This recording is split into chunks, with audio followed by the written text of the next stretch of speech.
K24 news Telangana Kaleshwaram ప్రాజెక్టుకు సంబంధించిన గత ప్రభుత్వం హయాంలో తీసుకున్న నిర్ణయాలపై ప్రభుత్వం ప్రధాన కార్యదర్శికి, గ్యాట్ సెక్రటరీకి, అలాగే ఇరిగేషన్ సెక్రటరీకి లేఖ రాసినప్పటికీ ఇంకా స్పందన లేదంటూ ఆవేదన వ్యక్తం చేశారు మాజీ మంత్రి హరీష్ రావు.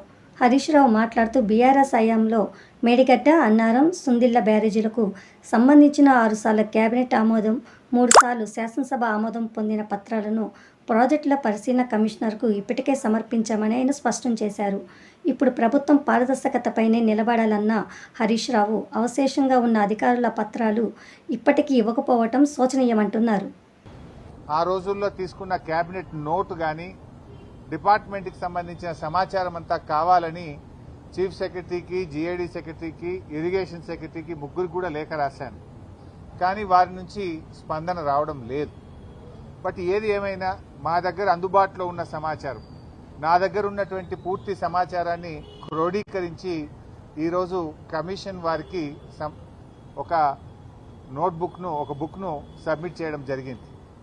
సో మా దగ్గర ఉన్న సమాచారం ప్రకారంగా మేడిగడ్డ, అన్నారం, సుందిళ్ల బ్యారేజీలకు సంబంధించి 6 సార్లు కేబినెట్ నిర్ణయాలు జరిగాయి.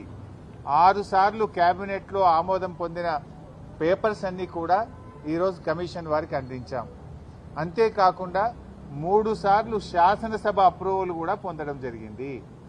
ఆ 3 సార్లు శాసనసభ అప్రూవల్స్ ఎప్పుడెప్పుడు జరిగాయి, ఆ శాసనసభలో జరిగినటువంటి డాక్యుమెంట్స్, జరిగిన చర్చ, వాటన్నిటినీ కూడా ఈరోజు కమిషన్కు అందజేయడం జరిగింది.